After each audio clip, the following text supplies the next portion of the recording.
12th முடிச்சுட்டு engineering படிக்கணும் அப்படின்றது எவ்வளவு பேரோட கனவா இருக்கு.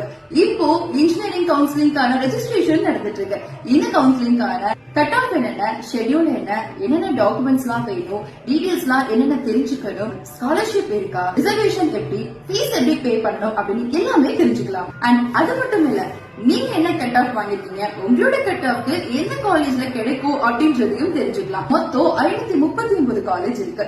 இதுல கோயம்புத்தூர்ல மட்டும் 72 இன்ஜினியரிங் காலேஜ் இருக்கு. இந்த 72 டிஎன்இல பார்ட்டிசிபேட் பண்ணக்கூடிய காலேஜ் அப்படின்னு பார்த்தோம்னா 55 காலேஜ். இந்த 55ல 65 கோர்ஸ் ப்ரொவைட் பண்றாங்க. இப்படி எல்லாமே டீட்டெயிலா தெரிஞ்சுக்கலாம். முக்கியமா இந்த கவுன்சிலிங்ல ஸ்காலர்ஷிப் லோன் கூட இருக்கு. அதையும் 7.5 reservation 6 to 12 purely government school. First graduate, SC ST scholarship. இப்படி எல்லாமே தெரிஞ்சுக்கணும் அப்படின்னா மறக்காம கடைநகரில் இருக்கக்கூடிய பாரதி கல்வி சேவை மையத்தை தொடர்பு கொள்ளலாம். இந்த கவுன்சிலிங்ல வரக்கூடிய டாப் இன்ஜினியரிங் காலேஜ்ல உங்களுக்கு பிடிச்ச கோர்ஸா உங்களோட கட் ஆஃப்க்கு கிடைக்குமான்னு சந்தேகமா இருக்கா? அப்ப மறக்காம கீழே இருக்கிற கான்டாக்ட் நம்பருக்கு கால் பண்ணுங்க.